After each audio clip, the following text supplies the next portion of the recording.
I just want to clarify that this presentation is going to be mostly US centric, because that's my experience in the socialist left. I'm not that knowledgeable about the international left, but I do think that, and I don't think we have, and we don't seem to have any French comrades here today, but I believe that in many ways, these processes that I'm going to talk about have been fairly consistent around the world, because the socialist left is, exists in groupings around the world. The other thing is that I don't really know anything about anarchism and the anarchist movement. So I'm looking forward to other people's contributions in both of those areas to fill out the discussion and the understanding.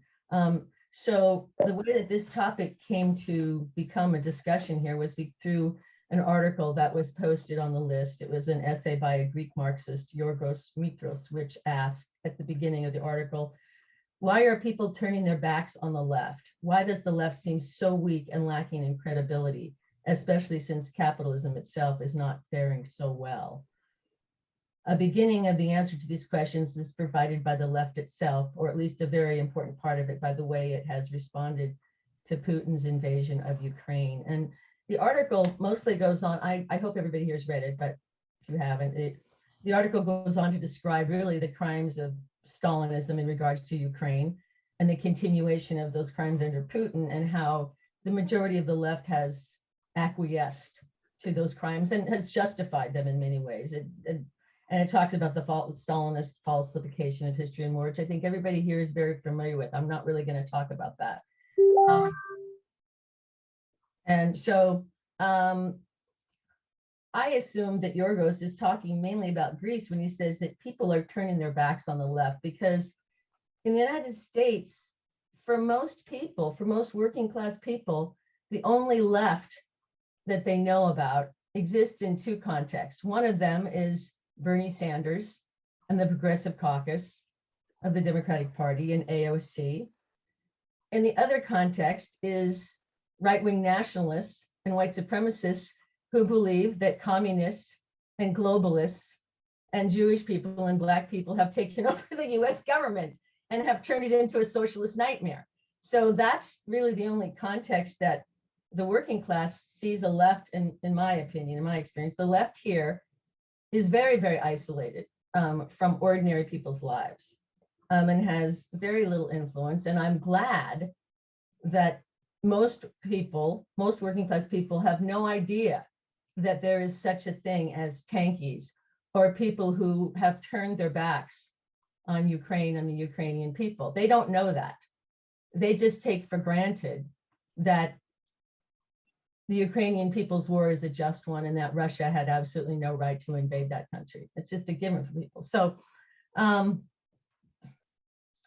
but the other part of the problem is that, I mean, because the socialist left has abandoned the working class or any attempt to seriously organize in the working class decades ago, the working class in many parts of the world, particularly the white working class, but also workers of color, have thrown their support behind authoritarian figures and proto-fascists like Trump, Bolsonaro, Orban in Hungary. And I think if everybody here is aware of the fact that Bong Marcos, the son of dictator, discredited criminal dictator Ferdinand Marcos, won the presidency of the Philippines by a margin of 2-1. It's, yeah, I don't even know what to say about that. So this is the process that's been taking place over many decades. So trying to understand what's happened is something that's bothered me for a very, very long time. And I'm guessing that it's bothered all of you because, with the exception of a few people here, we're all of an older generation of Trotskyist-oriented or anarchist-oriented, socialist-oriented leftists who've spent a great deal of our lives trying to build a movement, trying to build a movement of the working class that could end capitalism. And we haven't succeeded. I'll leave it at that. But the war in Ukraine has broken something open, and I'm inspired by that. we are this very tiny group of people that I believe understand, the importance of what's happened and why we must absolutely support a victory in Ukraine by the Ukrainian working class. But I don't have any illusions that this small group of people that exists around the world now is going to change dramatically, the prospects for building a new socialist left. But maybe, but I think more importantly, we have an obligation to struggle for clarity around ideas that might make a difference and to not make the same mistakes that we made before. So one of the things that, and John, I'm going to have you share that screen in just a minute. It's not that there haven't been opportunities in the United States and around the world for socialism to have an influence and to have success in building a movement of the working class, and even a working class party in the United States. There's been a long list of resistance and uprisings that have occurred since 1999. And I just went back to 1999 because that was the year of the battle in Seattle, or the mass movements against globalization.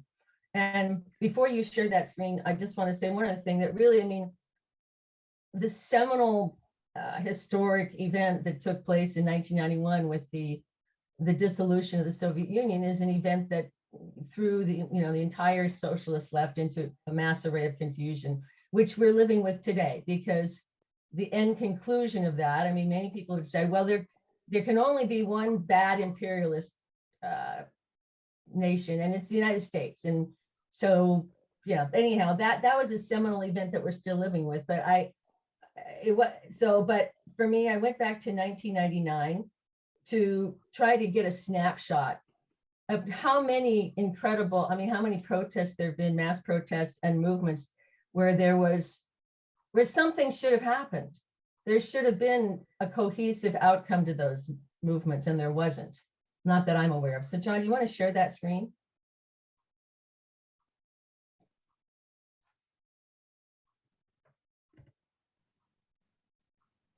So yeah, and you can, so I think everybody here is familiar with the 1999 protests in Seattle, which was a huge move. Don't, you're going too fast. Yeah. It was, we haven't seen anything like that. It's moving too fast. What's happening, John?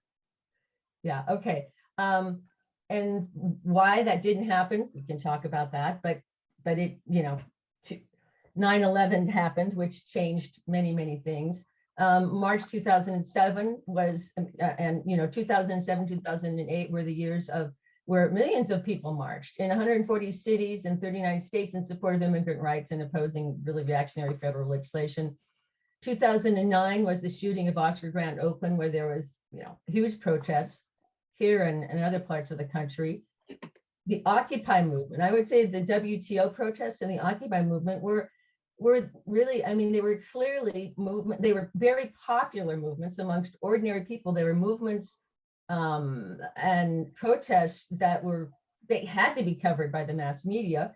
Ordinary people were paying attention, working class people were paying attention, and were supportive of it. Everybody related to We Are the 99%. People were angry about the inequality in society and wanted something to be done. Well, okay, we could talk about what happened with 2011, why it did not end up with a cohesive demand or program, but that happened. 2014, the shooting of Mike Brown, murder and massive uprisings in Ferguson, Missouri, the rise of Black Lives Matter. 2016, the Dakota Access Pipeline direct action protests, again, which I think many people supported across the country, ordinary people. These were not isolated things. The Women's March, January 2017. I included 2017 in Charlottesville, Unite the Right protest, where a protester was killed, because it was really a shock to many people, including on the left, that this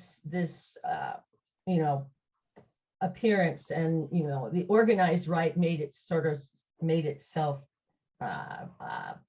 present in such a loud way. And of course, with Trump's support. I'm just mentioning the Yellow Vest movement in France because, again, even though it wasn't covered that much on the media here, it had a big influence and everybody was aware of it. And it wasn't organized by any particular organization. It was a sort of spontaneous movement of anger that people had against their demise of their lives and their quality of life, their living standards, etc. September 2019, climate change strikes. Those, the movement around climate change and the environment continues to this day. I don't even have to say much about the summer of 2020, the aftermath of the murder of George Floyd, which turned into international protests, the likes of which we had never seen before. And again, I think that, again, ordinary people, again, it was like the WTO, it was like the Occupy movement for me. The uprisings in the summer of 2020 were things that had massive support amongst the working class. People were horrified and they wanted something done, but what was it that should be done? And the fact that there was, once again, no cohesive demands other than defund the police, which again was very, problematic demand.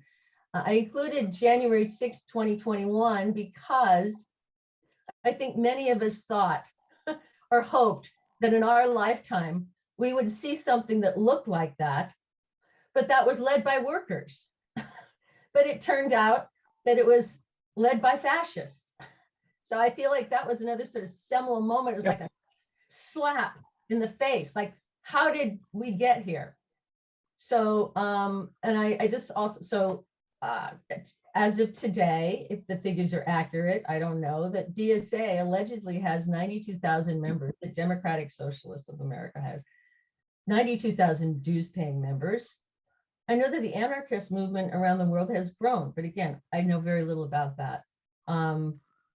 And also, again, important to note that Bernie Sanders ran for president in 2016 and 2020, and not by any of his, because of his enthusiasm about it, but as a result of his campaign, socialism was revived. The word socialism and the ideas of socialism, like what is socialism? There was a discussion about that. And people started thinking about it and not associating it with the Soviet Union and tyranny. That was a really big deal. Again, was there any attempt by the Socialist Left to take advantage of all of that, go into working class movements and broaden that and build something, have the discussion we're having today?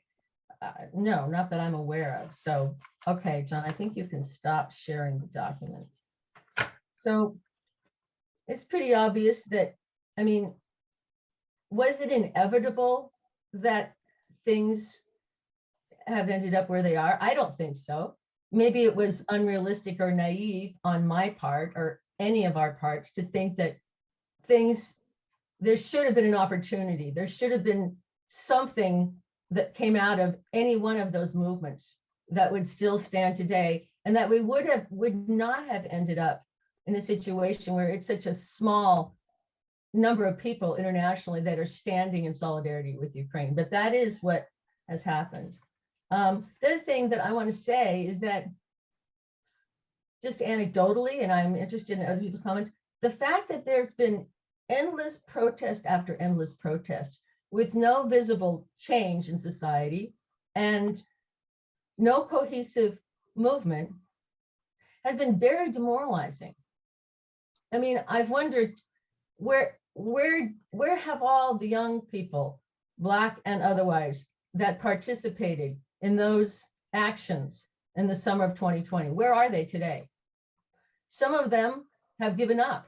Some of them are waiting for the next movement. Some, I don't know what they're doing, but they're certainly not, and some of them, some of them decided to become full-time paid organizers and make a career out of it. But I don't even have words for that. But so I'm going to go back and talk. So I'm going to go back and talk about, again, my understanding. Oh, it's 15 minutes. Oh my God. Okay. I better speed things up here. The Socialist Left,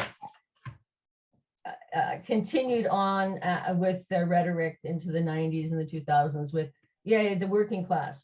The working class is the force in society is going to change the world. But in practice, they absolutely abandoned any serious attempts to organizing working class communities at every turn in the road. I mean, just one anecdotal experience that I had, that John and I had, and others when we were in Labor's Militant Voice, was we were part of one of the anti-war groupings, I think was organized by the ISO against the war in Iraq. And we said, why don't we go to working class and poor communities, even go door to door before we have some sort of a march or protest, to talk to working class people about this and to develop a base there, because they're not benefiting from this war and absolutely no interest whatsoever. The only kind of protests that are permitted are, downtown San Francisco and the financial district under the same banners. Okay. And no one who attends these protests really expects things to change as a result. It's not a part of their everyday lives. It's really just an expression of, well, I did something. I showed up, I made my voice heard, and the politicians will take care of things for me now. So the only sort of, so for the Socialist Left, including a lot of the Trotskyist left, organizing the working class meant being involved in the unions and really just having resolutions passed by the leadership that, were like, had nothing to do with fighting for workers' rights in the union itself.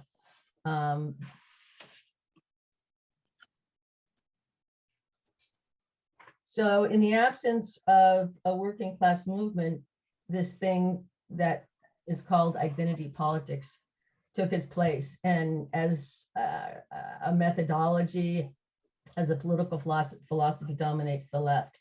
I'm not going to explain what it is because I think everybody here knows what it is and knows it's, I call it the tyranny of identity politics. And I just want to say that it was a perfect fit for the union leadership because it allowed them, it gave them a cover, yet another cover that they were somehow fighting for equality, fighting for a better world by hiring staffers who were women or LGBTQ or immigrants, et cetera, all the boxes checked, and who yet followed all the policies of the leadership that were one betrayal after another to their members. So got a few minutes left to talk about the demise of the nation state. I'm running out of time. I can't believe this. Okay, I make a decision here. So again, I think everybody here knows what the nation state is. The average ordinary working person doesn't know what the nation state is, that the nation state was birthed by capitalism, but it's outgrown it and is now, because of globalization, the inevitability of capitalism as a global system, the nation state is falling apart. And that, as this article by,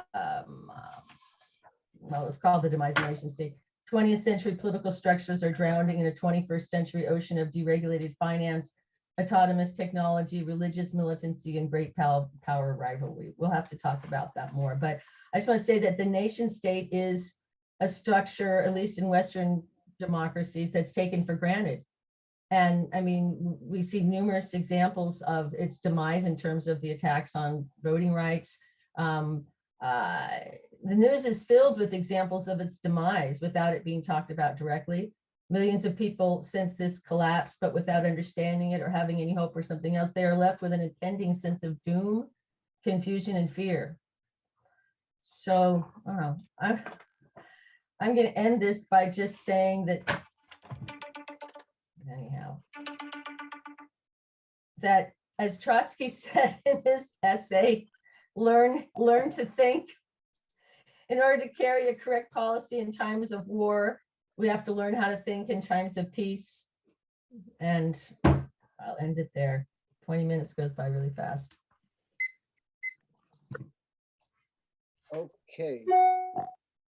Well, thanks very much, Cheryl. So Anybody wants to comment? Please raise your hand. I see Art. Go ahead, Art, and then Brad. And please try to keep your comments to 4 to 5 minutes, and hopefully there'll be time to come back in afterward, after other people have spoken. Go ahead, Art. You had your hand up. Comments. I and I think that I agree with Cheryl that there's kind of a phenomenon of protest chasing or like protest tourism within the left. People making a fetish of going to protest after protest and becoming tourists, not having a sense of a big picture or end goal. And it becomes like a holiday activity. And because of this, because there's no actual like, where does this fit in the bigger puzzle? Like, what is the strategy? There's no strategy, like over ending strategy. There's only a strategy within the protest itself, within the given the movement, whether it's Black Lives Matter, like there's a question of tactics, but there's no actual class strategy or in direction. And so what ends up happening is it ends up being like kind of a tourism game and waiting for the next protest to come about. As I know Nina knows, and probably John knows, before I got wrapped up in union politics last year, I was running a show on YouTube, like that basically got 0 views. It got a few views, but very few. Called The Marxist Line with Andrew Gibbers, and the whole premise of the show was to examine the Marxist community, to view Marxism as a community, whether it's the Maoists or the Stalinists or the Trotskyists, and to try in a scientific way to analyze what every group possible that we could come into contact with in the English language, to analyze what they're saying and what they're doing, what kind of statements they're putting out, and then to take that information and to put it into a show so that other comrades could look at that, and they will have basically a source of information in order to come up with a scientific analysis of the entire community, of the cultures that are developing, of the trends that are developing, of the policies that are developing. And so it's no surprise at all to me that the left is in the state it is, because I've been analyzing it for like 3 years on a weekly basis in a show. We're pulling out information from Reddit and from every website we could. We created a list of sources, and we encouraged others to contribute sources and contribute articles so that we could review them. And so it should be no surprise to anybody that's been analyzing this stuff. And we've only done it for maybe like little under 3 years. And I believe, and I kind of got sidetracked with union politics lately, but I believe that such a show is necessary and critical, because without a scientific analysis of how we got here and where we are, I don't think we're going to go anywhere. And part of science is gathering information, not without prejudice, basically gathering the information and saying, what are the results of that information in the past? What is it creating now? Who's putting it out? I mean, to me, that's political science. So, secondly, I want to touch quickly on the trade union movement. The trade union movement, in my opinion, I've never seen in my lifetime a cohesive strategy by the left or by Marxists or by Trotskyists or any group within the trade union movement to actually go somewhere. I believe this is necessary. I think, and my in the last few years, I would say in last 4 to 5 years, I've come to the conclusion that there absolutely must be organization in the trade union movement, and it must be combative to the trade union leadership for power, not just combative for that to make an article, but combative to take power.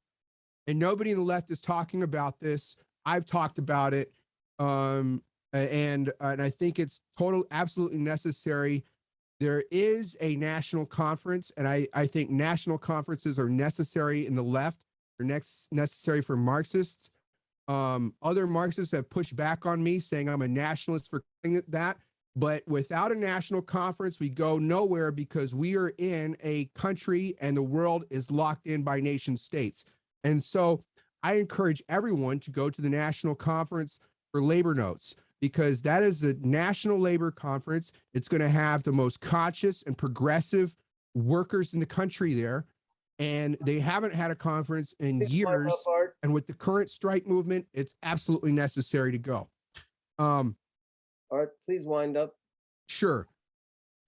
Lastly, the whole decentralization and localization of information and organization that we have seen in the last decades, this whole fetish with localization, it has led to the most powerful and established careerists, Noam Chomsky's, all these different careerists and career journalists, and it's led them to basically lead the entire left in theory and direction and organization. And most of these careerists are petty bourgeois. They have petty bourgeois interests, and we cannot depend on these careerists to lead the workers to victory, period.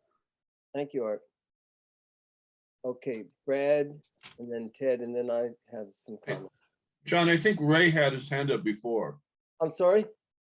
No? Okay. I'm just going by the hands that are raised. And again, please try to limit your comments to 5 minutes maximum. Go ahead, Brad. Okay, well, to that end, I've learned to not think too much. But I could have given this whole time over to Art's comments, you know, if we were set up that way, because I found them very interesting. But I'm just going to focus in on a metaphor in the article that is used for this discussion. Normally, I wouldn't begin an article myself with excessively negative kind of framing. You know, how many articles have we seen about the poor left and how messed up it is? I think both the left and within it, the socialist movement will always feel that way to itself until we have, you know, a socialist revolution. But the commentator made a metaphor. I'm going to focus on the metaphor of the fossil, okay? Because the fossil, of course, that is being referred to was that of the, you know, the old Stalinist Comintern that emerged in the 1930s.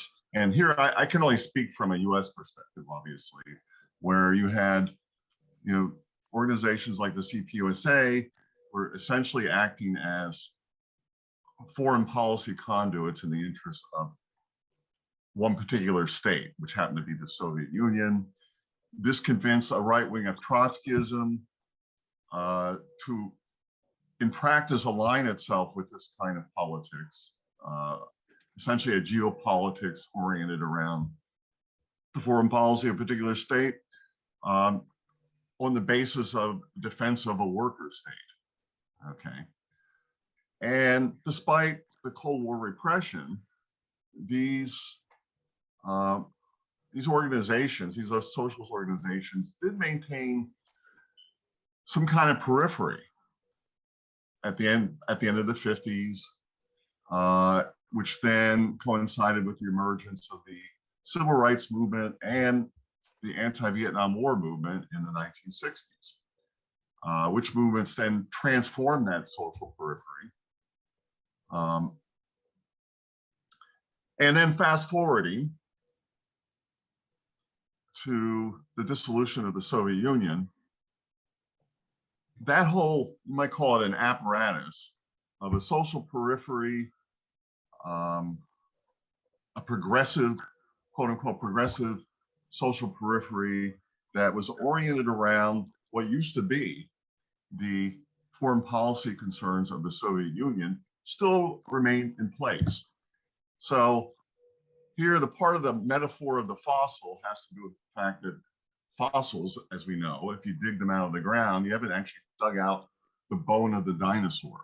You dug out of the ground the displacement of the organic material that used to be bone with mineral sediment, but it still maintains the shape of what used to be an organic dinosaur bone. So following that metaphor, that's what we have today. Okay, we have that old structure oriented around the foreign policy of some country, justified by some pseudo-sociological analysis. That all remains in place. And I think Art mentioned correctly that a lot of that social periphery and its so-called apparatus involves this fluid network of petty bourgeois origin, which people like Noam Chomsky have been the traditional thought leaders of, but there's much more to it now. And it's also undergoing yet another sort of sedimentary displacement, which is that which we can call the brown, which I would call a brown-red alliance, objectively speaking. So there's a whole slew of characters out there, and not just Noam Chomsky, who are actively toying around with this right-left petty bourgeois approach to the political situation. And that's what we're up against, including in the socialist movement, who, of course, ideologically hides that from themselves with rationalizations that nowadays have shifted from the Soviet Union to orbiting about the foreign policy of China. And I'm going to end off with the difference between the foreign policy of China and the Soviet Union, because China's foreign policy has never ever really been actively interested in promotion of groups in other countries in the service of its foreign policy, in the same way that the Soviet Union used to be. Rather, the Chinese regime has always promoted, has doubled down really on this notion of national sovereignty and non-interference in the sovereignties of other countries. So, which by the way is a reactionary position. But so what is happening now, at least within the socialist left, instead has been the promotion within intellectual thought leaders, the reconstruction of this network, but to be oriented around China. Ted, it's been 5, I'm sorry, Brad. Yeah, so I'm going to end off with this, because this explains why our socialist opposition, or the opposition within the socialist movement, that as we've seen it, the opposition to our politics, collects a whole slew of countries of all sorts of different regimes, some of them quite reactionary, around a so-called counter-hegemonic bloc. And this ideology is designed to reconstruct that old network within the socialist left. And now we have the event of the Ukraine war has created a chance for us to defeat that reconstruction. I'll leave it at that. Thanks, Brad. Go ahead, Ted. And Okay, well, first of all, I am optimistic, not pessimistic. And I think the last thing that Brad said, that the Ukraine war, as tragic and terrible as it is, has created a big opportunity for the growth of the revolutionary left. I think identity politics is just another name for partial struggle. The trade union movement is a combination of the partial struggles of the past of wage workers, especially the labor aristocracy. Black Lives Matter is just another kind of partial struggle. There's nothing wrong with identity politics as a starting point. Partial struggles are where we start. We start with what affects us. The class struggle has never stopped. It has taken different forms, but it has, in the United States, been limited to very partial struggles since the 1960s, when we began to have a coming together of different partial struggles. Since then, in the United States, that movement towards unifying partial struggles has been dispersed. It's not true for every country in the world, but this conversation is about the United States. What happens when you have partial struggles is you have a natural process of the formation of bureaucracy. Unions get fucking business agents. And a lot of the times the business agents were the shop stewards who led a struggle. Every struggle develops some national organizations, local organizations. They get some money. Somebody gets a full-time job. They become a bureaucrat. So partial struggles and bureaucratization. And the third problem is co-optation. The greatest bureaucracies ever formed in the world were the state bureaucracies of the Soviet Union and China. Huge state bureaucracies, co-opting people, and not just co-opting people in the Soviet Union and China. The whole fucking Communist International's leadership was co-opted.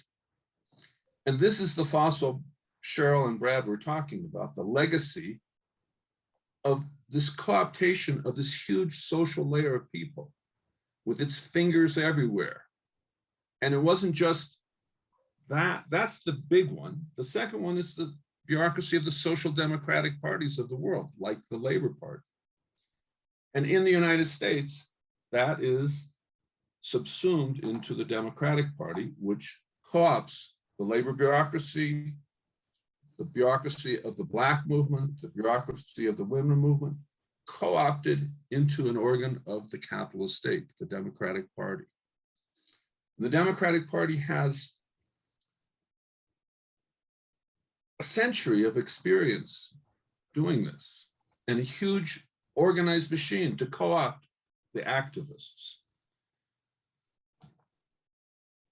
And so what about the revolutionary left? The revolutionary left has not stopped. I don't agree with Cheryl on one thing. I think people continue to try to organize the working class, and they failed. They tried and they failed. Ray is an example. He's trying to organize the working class every day. He's involved in union politics. He's going to the Labor Notes conference. Labor Notes represents people trying to organize the working class. That never stopped. However, we haven't succeeded in bringing the working class into revolutionary politics. We succeed when we succeed in bringing them into trade union politics, organizing Amazon. Great, this is a great victory for us, but it's a partial victory in a partial struggle. So if you look at the revolutionary left, what's its big problem? Some of them get co-opted, but we have the problem of sectarianism. We have the problem of all these people who want to be big frogs in little ponds. And they like to argue about how many angels dance on the head of a pin. Was Russia state capitalist or bureaucratic collectivist or a degenerated worker state? I mean, frankly, those issues are worthy to discuss, but they're historic now. Today, Russia is an imperialist country, a capitalist country. Ted, We all know. please wind up, Ted.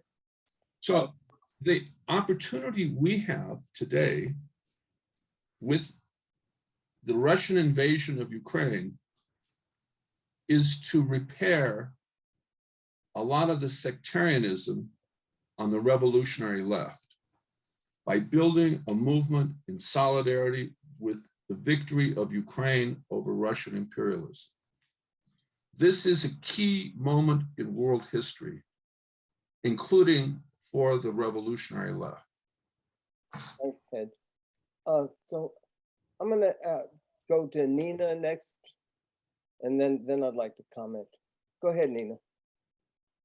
Yeah, so I'm kind of going off of what Cheryl was saying, and then a little bit of what Art was saying about we're kind of seeing the same sort of like protest movement, probably without any sort of actual change with what we've seen with the rallies so far and some marches with, you know, with the Alito's leak, his draft on overturning Roe v. Wade.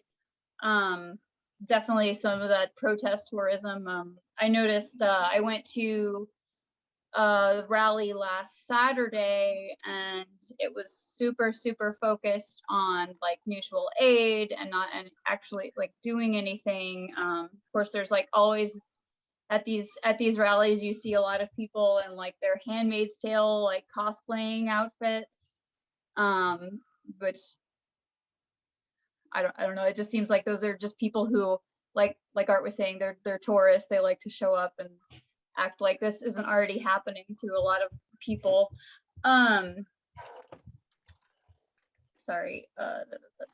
Oh yeah. So that rally really, yeah, it focused on like mutual aid and making people who were there like just kind of feel good about being there. It was hosted by Planned Parenthood. They actually didn't have a march planned, which people were very surprised to see that they didn't want to actually put people into the streets. It was just at a very big park. What ended up happening is a group of people actually from Socialist Alternative organized people to march and got a lot of people to go into the streets.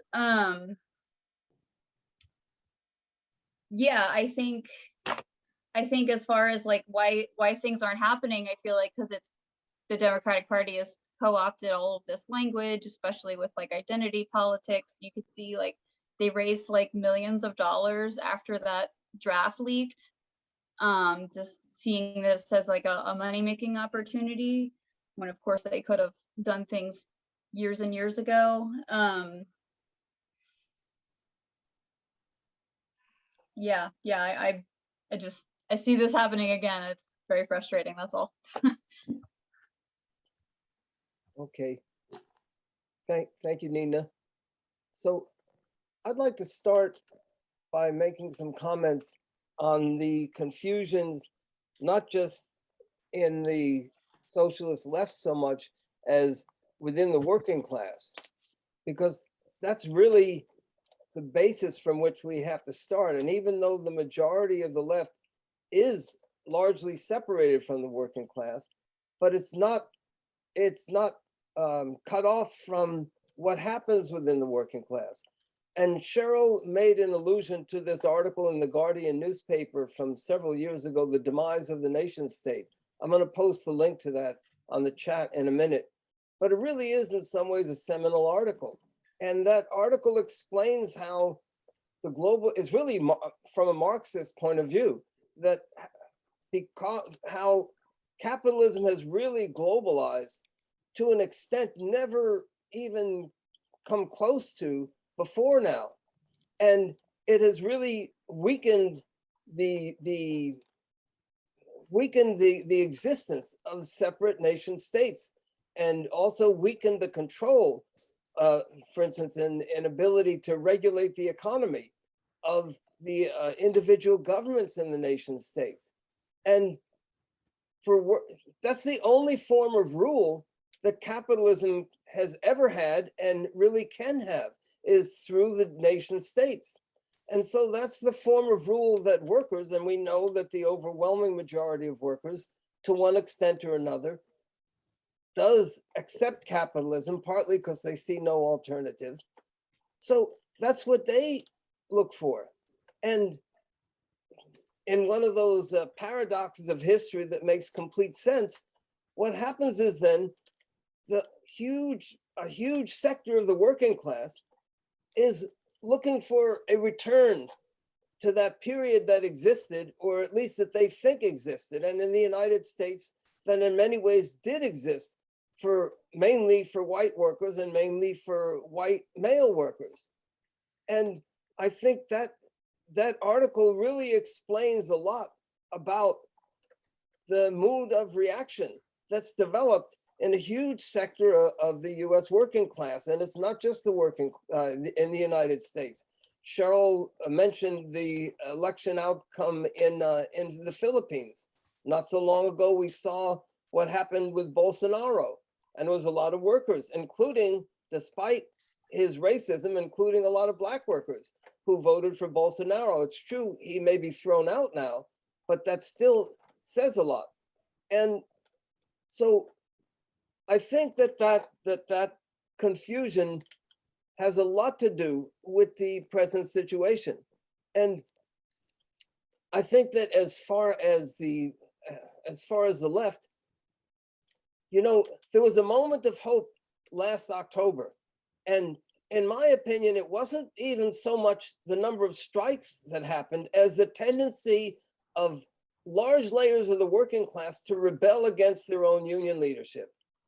And the problem was that there was no tendency to start to bring that together. Incidentally, we have two carpenters from up in the Seattle area here. Nina is one of them and Art's the other, who played a key role in organizing that tendency up there back at that time.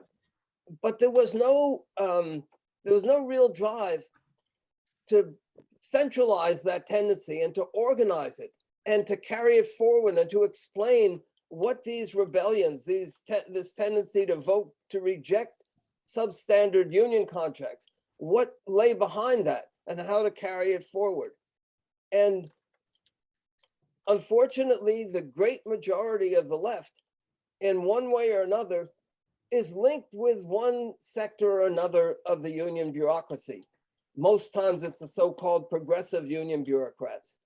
And I think that explains a lot as far as why the left was unwilling to play that role at that time and has been an abysmal failure, in my opinion, since that time. So with that, I'm going to go on to Brian, and I'm going to post the link to that article in the chat. Go ahead, Brian. Okay, thank you, John. Yeah, just a couple of quick things. I think that on the one hand, I understand how people can be disillusioned, but on one hand, you just have to remain optimistic. There's always some sort of small victory in every day, I think, as people are working on different things. And that's one thing that needs to be projected, particularly to the people that you're trying to organize, you know, wherever that may be. Let's see, there were a bunch of different notes. I think part of the problem with the left, particularly on more of the spontaneous movements and stuff, say like Black Lives Matter and things around George Floyd, is that one, maybe they were caught off guard, but then there seems to be an unwillingness to get involved unless, of course, you're in a leadership position.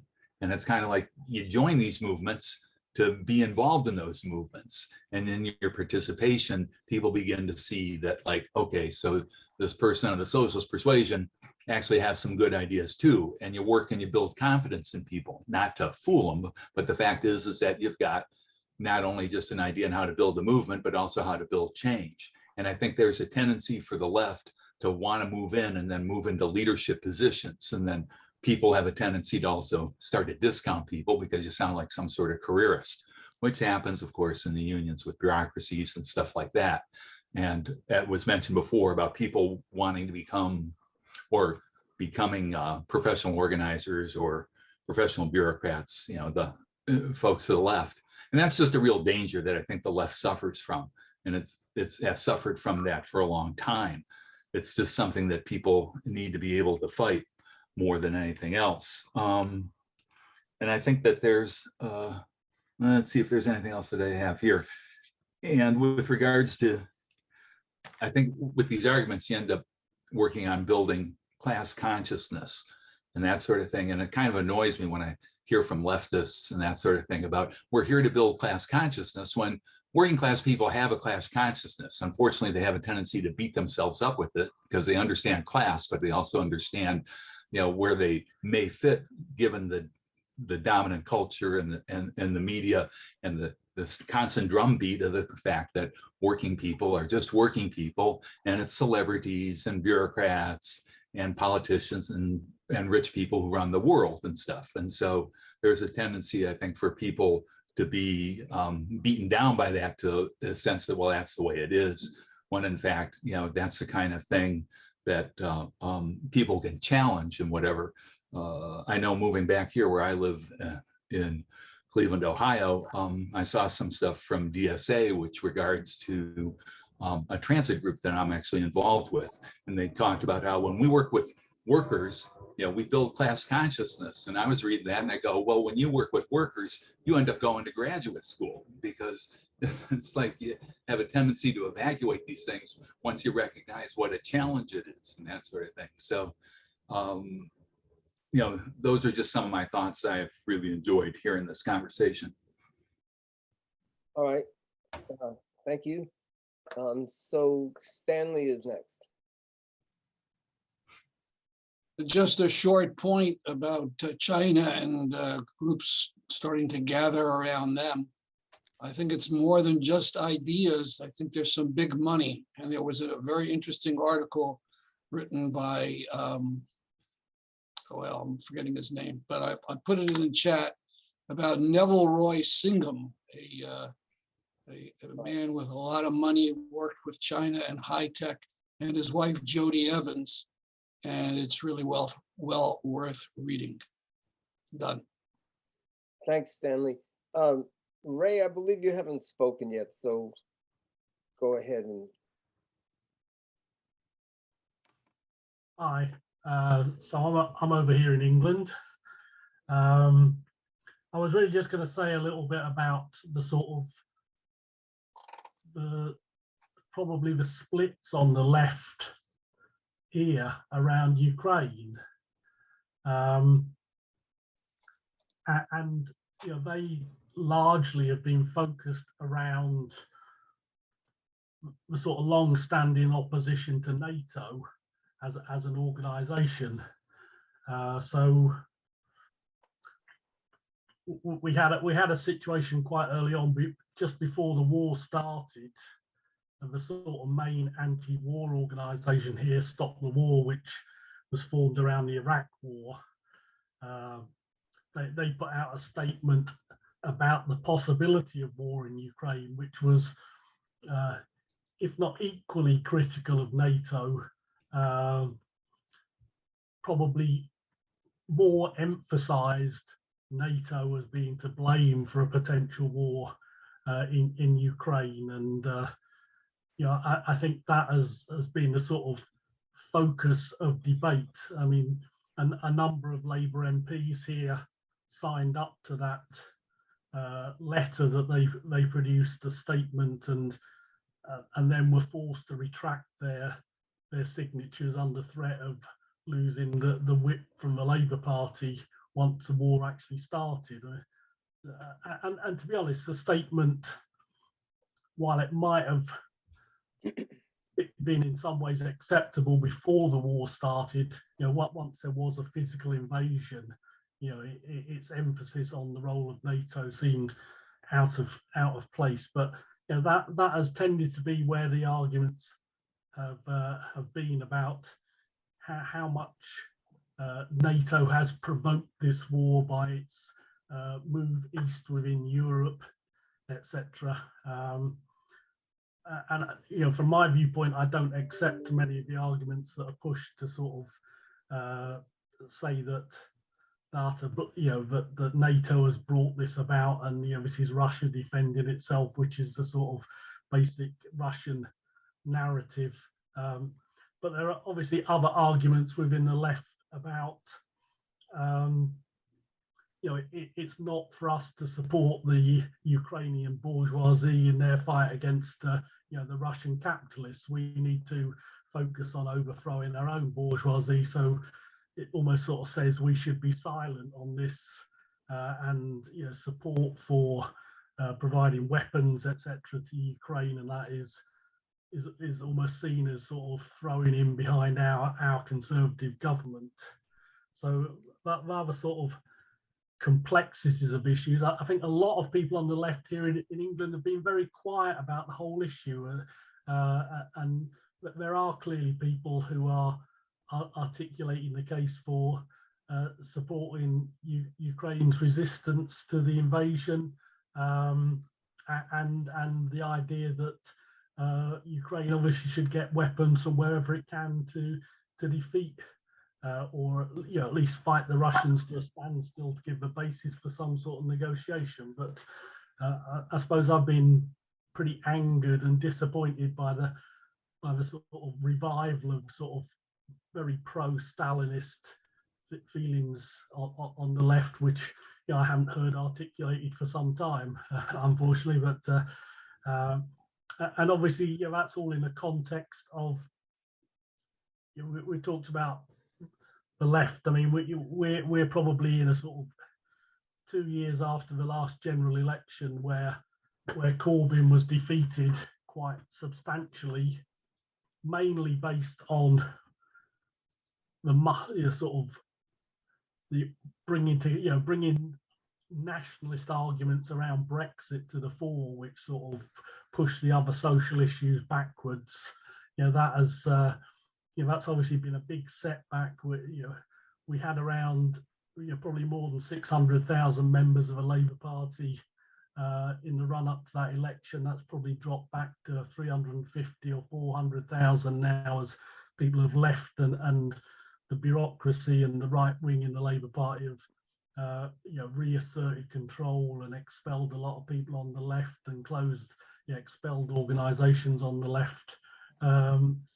And the unions have played little or no role on either side in that. They've always been quiet and acquiescent. But I say my sort of main reason for coming along today was sort of to articulate about the sort of arguments that are going on in the left about our position towards the war in Ukraine. It's quite interesting. I read a little bit about Lenin's peace treaty with the Germans during World War I, and that's quite interesting stuff in terms of the start point for the negotiations for a peace treaty was there should be no annexation of land by any party, and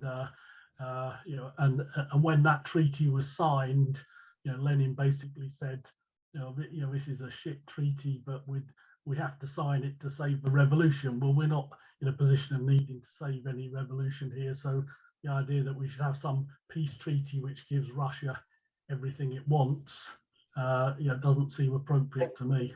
Thanks, Ray. Okay, so I'm going to ask Mary to go ahead and speak next because she hasn't spoken yet. Go ahead, Mary. Sorry, just turning on my mic. Hi, everybody. So sorry I missed a lot of your discussion. I'd love to have heard it. You can hear me, yeah? Yes. Yes. I was at transnational strike, so I'll come back to that in a minute. I just want to speak to Ray, isn't it, before I forget. I'm, as I said, Irish. I've been living in Berlin for 30 years. So the situation in Germany is really very, very difficult, challenging, and at the same time, we have the same sort of expressions of movements on the left that people are talking about here. And to Ray, the criticism that I get very often, people saying, yes, okay, weapons for people who are fighting back, that will be okay. But just look at the British government is telling the Ukrainians to take back Crimea and so on without ever talking to the Ukrainians, just using them as a force on the ground, the boots on the ground. But I think it's very important if you listen to that. This is Boris Johnson, as far as I can see, trying to save his face. But the bigger problem is people from the bottom not thinking, first of all, we stand with Ukrainian workers. And that is the big big contradiction we have here in all our discussions. Before we criticize those on top, those ruling the nation and so on, we need to look at who's fighting back. And Ukraine isn't far from Germany. Of course, it's far from you people in the US, just across the road. And somehow we need to get to this situation. Germany wants to add 100 billion to its military budget. So that's militarizing in a way that is unheard of in Germany before. Germany has always had this pullback because of the Second World War. We're not the big military nation. Now they're talking about getting the biggest army ever. And that has to be opposed. But the people who will oppose it are the left that you're discussing here, who will also take a totally pacifist approach. We don't like any weapons. We don't want weapons going to Ukraine, as Ray was saying, because those weapons would go to the bosses and oppress the workers. And all these people know nothing about the fact that there are workers in Ukraine, that the train drivers are talking about organizing in a different way. And especially the social movement has now got its foot into unions who are fighting a bit, back against EU neoliberalism, and there will be a discussion in there of it being neoliberalism, which is brought in by the EU. It's what Yulia Yurchenko also does in her book. I don't want to talk too long because I've missed the half of your discussion. I'd love to have heard the beginning of it, but are we optimistic or pessimistic? We do need to listen to young people. We need to listen to Ukrainians, and there's an awful lot of shit coming out, which was there all the time, Stalinism. Now, the one that upsets me the most is the Socialist Workers' Party in Great Britain, because they are big, although they were much bigger before, taking a completely lying approach on the whole thing. So they say that it's terrible that Putin invaded, and they say troops should go out. But in the end, they would stop and radically stop weapons going to Ukraine, like Italian trade unionists, who for me were inspiring 3 years ago, about 3 years ago, I think, when they stopped arms ships going to Saudi Arabia for the war. And we all said, wow, look at that. There's a new left coming up. They now stop weapons going to Ukraine. And you have to condemn that. If Putin invaded Italy, they would defend themselves. If Putin invades Ukraine, they're saying, well, we don't want weapons to go there. We don't want the war escalating, basically doing the same thing they did with Syria for a long time. Somebody mentioned Noam Chomsky, but it's very important to remember that the whole of the world left fucked the Syrian revolution. It's important to never forget that, because it's not as if something new is happening in Ukraine. There's something which the whole of the left is criminal on, repeating Kremlin propaganda on the Syrian revolution instead of supporting it. So I'm sorry, I'm just drifting around. Basically supporting, I'm just see Ted on my screen, the idea of we have to be optimistic. Maybe it's Gramsci, the pessimism, the intellect, the optimism of the will. And this is very much a US discussion, so it's inspiring that is there. And just one last point, if anybody wants to comment on that, if you speak to normal everyday workers who don't see themselves as lefty, they certainly don't see that they're right-wing, they're just sort of nice, normal workers who don't get involved in all this, they would all support weapons for the Ukraine. For example, in the German discussion, whereas the left are busy saying, no, stop the weapons, and turning themselves into pacifists, which are called pink unicorns by the Ukrainian feminists who speak back to them. So this is where we are with the need to move very radically forward. And I'm very happy you're discussing this. And just one last point to the transnational strike. The transnational strike was a very broad discussion. It had people from Kyrgyzstan in there, from Bulgaria, from all sorts of countries. I think you people should be talking to them. There's the European Network for Solidarity with Ukraine, as Olivier said last time, is absolutely huge and working incredibly hard and very hard to get a foot on it. We need to be amplifying Ukrainian voices, and these transnational good left networks need to be speaking to each other. Thanks. All right, thank you. For those of us who have already spoken, maybe we should try to keep our comments to about 3 minutes or so. So with that in mind, go ahead, Art. Sure. Yeah, I want to say that I agree with Ted about how there's this whole like how many angels are dancing on the head of a pin within these different left sects and trends. I've covered this a lot on my show. But there's also a lot of like harm in like a kind of myth and illusion and nostalgia on like surrounding trends and history. And the problem with that is it becomes toxic in the sense that a lot of activists who see themselves as revolutionaries, they lose sight of the present and the needs of the present and the reality of the present because of all this illusion and myth on history. And one thing I think that is important with I know there's a lot of interest in Ukraine here, but one thing that I think is important about the invasion of Ukraine is it's put into question, is Russia an imperialist nation? And this might sound silly to some of you, but this is an actual question that is raised, that has been raised time and time again in different leftist circles, including Marxist circles.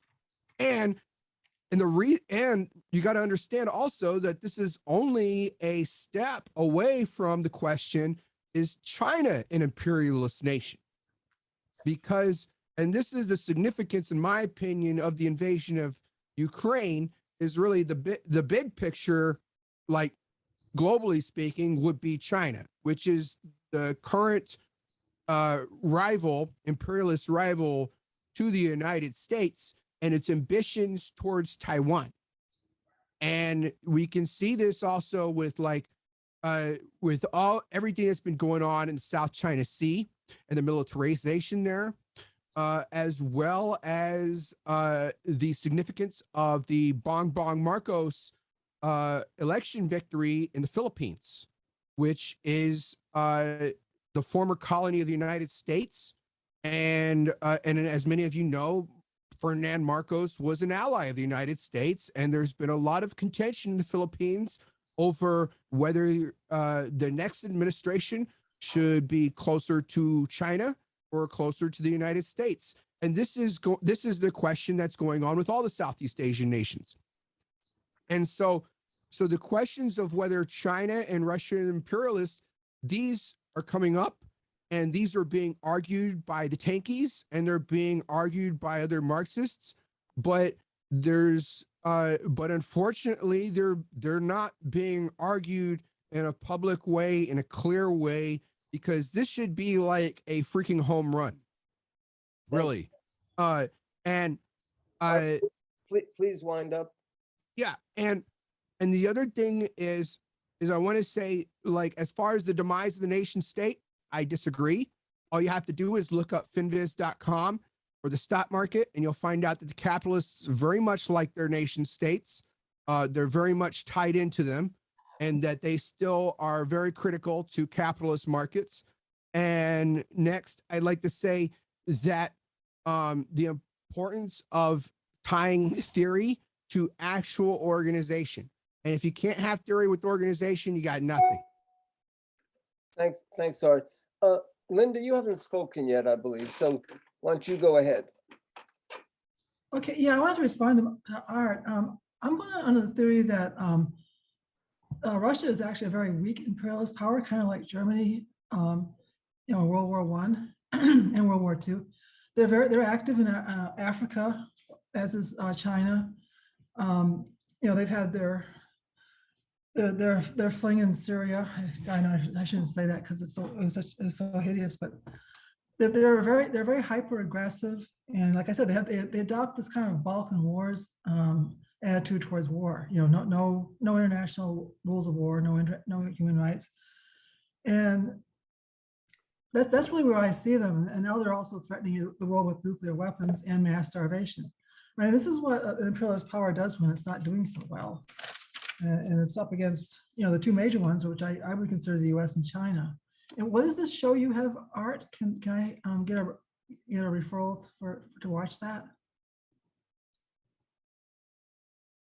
Did he go? Yeah, it's it's the Marxist line, and it's on YouTube. We had about a couple years of episodes, and then we had to put it on hold. I'd like to put it out again.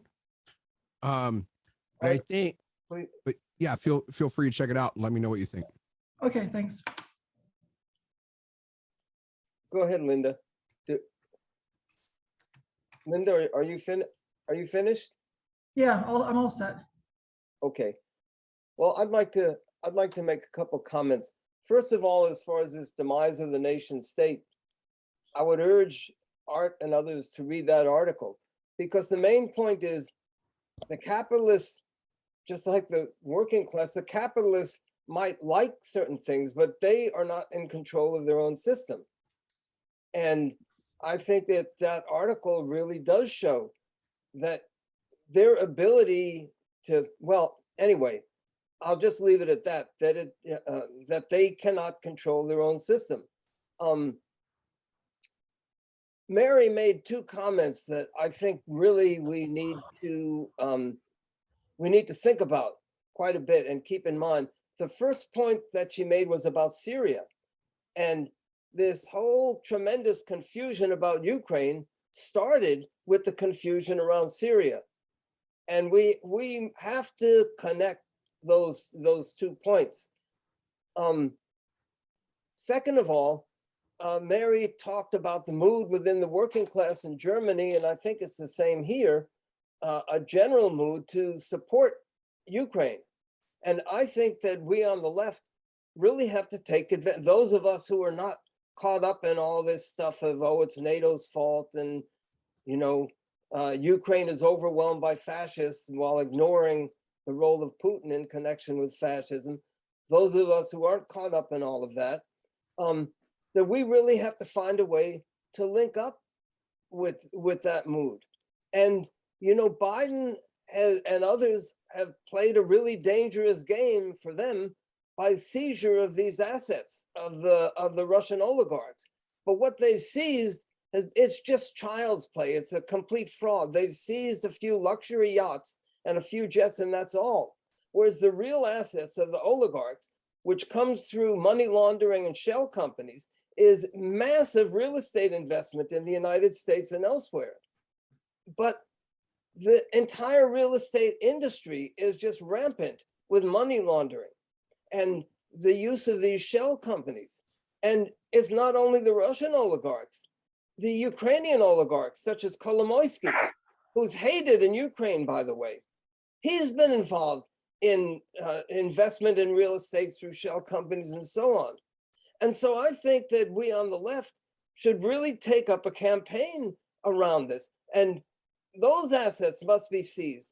The outlawing of shell corporations should be raised. And then not only that, but there's another issue, and that is the war profiteers, starting with the oil companies, that their assets should be seized. And the money used then to fight against the Russian invaders, and also to help rebuild Ukraine, and also to repay American workers, which is to say the taxpayers, for what we've put into it so far. So I think that we really should think about trying to develop a campaign around that. I think if, to whatever extent we can get it publicized, we would get a hearing. Finally, I just want to make one point as far as the working class and what I was raising. I think that it's going to be huge shocks that will be required to really start to transform the consciousness of American workers. And hopefully those shocks won't be too late and too devastating. But we do have to think about what form those shocks could come in, possibly including the possible use of nuclear weapons by Russia. So with that, go ahead, Ted. And then I'd just like to say, I see Ted and Brad have their hands up. Maybe after them, we can give Cheryl like 10 minutes to sum it up, and then wind up the meeting after that. So go ahead, Ted. Okay, I'll try to be brief. I have to leave in a few minutes. So first of all, I appreciate what Mary said. But I don't agree with you about one thing. It's not the whole left that was responsible for Syria. There was a small part of the left. There was a small part of the left that championed the Arab Spring and the Syrian Revolution. True. That small part of the left is represented in this meeting, including Stanley, who's sitting there, including Brad, including me, including Linda. So this small part of the left has grown now, and it's going to grow more through the Ukrainian solidarity movement. That's my opinion. And I think that's a very important point. But the point you made about Syria, the more general point, is absolutely true. One comrade suggested we add a point about Syria to the points of unity in the line about refugees, which I'm going to do, and I hope nobody objects to it. I think everybody agrees with this point. So I will add that to the points of unity. I think I want to say just three things. We need to have two additional political discussions. One about the nature of Russia and China that Art referred to. We should have that discussion here, even though we all probably basically agree that both are imperialist powers. But it is a discussion in the broader left, and the people who deny that they are either capitalist or imperialist are the ones promoting the pacifist political line. And generally, their leaders are benefiting financially from this. In many ways, if you look at, there are different organizations that funnel Chinese and Russian money into the left, especially the academic left. But I propose that we schedule a future discussion on Russia and China. And I propose we schedule a future discussion on this idea of the demise of nation states. Personally, most states that exist on the planet, including the United States, Russia, India, the United Kingdom, are not nation states. Nation states is an ideology promoted by the capitalist class in the era of the bourgeois revolutions in Europe. But the real states, the real existing states, mostly have never been nation states. There are important exceptions. Look at Latin America. Latin America is one nation from Mexico to Patagonia by all standard definitions, but it's 20 countries. But it's a different discussion. I propose we have that discussion about nation states and their demise, without saying that they don't like to have their states and their national stock markets. They love those things, and they love their military apparatus, which are the heart of those states, but they're not exactly nation states. So I propose those two discussions. Last thing I have to say is, Please wind up, Ted. I just said, the last thing I have to say, John, is we need to coordinate more closely with the other people working in solidarity, starting with the European network, but also including the Chris Ford group, which maybe Ray is in touch with, who knows, and also including the people in the debate going on in Argentina, which I propose be a third discussion here. I have to go, so I'm finished. Thank you very much. Thanks, Ted. So Brad and then Cheryl, if you can come back in. Go ahead, Brad. Okay, sorry, get off mute here. Yeah, I wanted to second both Ted's suggestion and segue with Art's own comments on the importance of, especially in the case of China, of having an accurate, scientifically objective characterization of what the Chinese regime is. Since it will be a bit tricky because of its origins, which are actually quite an anomaly, and I'll leave it at that. With Russia, it appears more straightforward, except that the root within the Marxism the root of the inability to correctly grasp whether a state is imperialist or not is connected in with the absence within the Marxist political economy of an adequate and sufficiently developed analysis of commercial commodity capital. So if you look at theories of Marxist theories of imperialism, you'll see emphasis on finance capital. And in general, the economic aspect of the theory emphasizes the export of capital.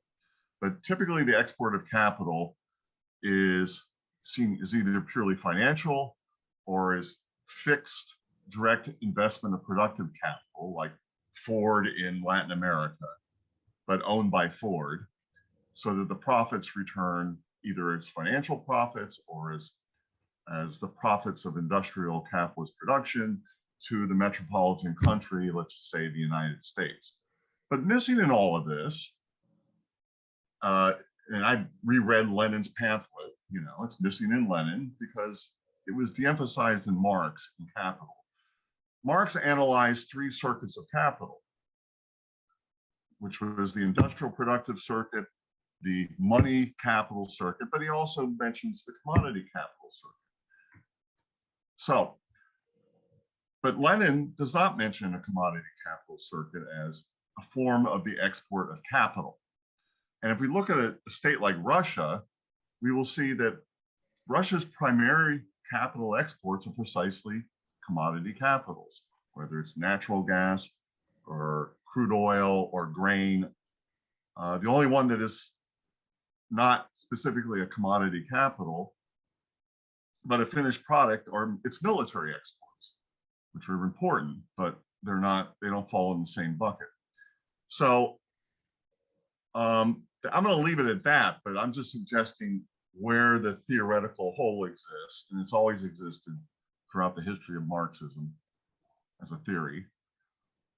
And it also goes a long way, not just in explaining Russia as an imperialist power, but also the United States, as it turns out. In the case of Russia, though, I want to leave it off at this. We also have to factor in the Soviet Interregnum. So in result, the Soviet Interregnum was actually a massive case of primitive accumulation, because at the end, capitalism was restored, but it was restored on top of the basis already established by the Soviet period. So Russia was no longer the Tsarist Russia that was a semi-peripheral destination for French and German capital investments in factories in Petersburg, okay? Instead, Russia had an apparatus so it could so it can now export commodity capital to the rest of the world, and that is the basis for any Marxist definition of Russia as imperialist. I'll end it there. I was going to say something about this interesting, what's his name? There's so many. Oh, Singham. Singham is an example of how China is setting up its networks, where they're just using capitalists to do it. Okay, and I'll leave it at that. And that's a difference between the past and present. Thank you. Cheryl, do you want to make some final remarks, maybe for 5 to 10 minutes? I can be very, very brief. Yeah. Okay. Yeah, I just want to say that this has been one of the richest discussions that I've been part of in a very long time. And I just want to, I appreciate so many of the comments that filled in details that I wasn't able to do in the introduction. And I absolutely agree with Ted. It's a very unfortunate horrendous set of circumstances that this war in Ukraine has broken open something in the socialist left. But the truth is that we, as a disparate group of people, but with the same ideas, essentially wouldn't be having this discussion, and that the Ukraine Socialist Solidarity Campaign would not have even been formed. if it hadn't been for Russia's invasion of Ukraine. So in that sense, I don't know if the word is optimistic or hopeful. I'm 67 years old, and most of the people here are, I would say, I don't know, over 50, and we're still here. And that means a lot. But so I guess I totally agree that what's happening in Ukraine has created this opening for, as Ted said, overcoming sectarianism of the left in the past and other things. On the other hand, I think it would be foolish to pretend that the world situation we're in, particularly the confusion of the working class and the rise of right-wing movements, is not a very sobering set of circumstances that we find ourselves in. In my lifetime, and this is related to the discussion on the nation state and the rise of authoritarianism. In my lifetime, I've never seen anything like this. So I'm also tempered in my optimism by all of that. I'm really happy with the discussion, and I completely agree that we need at least three different discussions on Russia, China, the demise of the nation state. And I think that this discussion that needs to be had by a broader group of socialists and activists, and I think it's a discussion that young people, want to have. This is what I run into everywhere when I talk to people who aren't leftists, like, but why is this happening? They don't understand, and they deserve answers. And so for myself, every time I prepare a presentation like this or participate in a discussion, I'm thinking about them and how I would explain this to them, because if we're lucky, we're going to get that chance. If we're lucky, this opening that's been created will turn into a situation where we actually do get to talk to workers and unions, or workers who want to organize a union. And we need to have those skills. I think leftists and socialists need to know how to talk to people who aren't socialists. And that is a big skill that I think is lacking in the left as a whole. I include myself in that. How do you translate the ideas of Marxism and the history of Marxism and socialism and all the things we've been talking about today in a way that an ordinary person who maybe didn't even graduate from high school, or to translate that in a way that is powerful? As somebody said, I think it was Brian, you don't have to convince a worker of class consciousness. They have it. It's there. But mixed in with the tremendous confusion and also hopelessness and fear and anxiety. So I'm just saying that for me, everything that I do is a form of practice. Even though I'm 67 years old, the odds are getting smaller and smaller that I'm ever going to be in that situation. But if I am, I want to be prepared. And I'm sort of expressing that to all of you as well. Someone on the list on Facebook had suggested this idea of a teach-in. And I thought it was an incredibly great idea for an organizing tool for a way to expand this campaign. And maybe at some point, part of a teach-in, which could be in a public place, like in a park or something like that, would be to try to answer this question that we've been talking about today.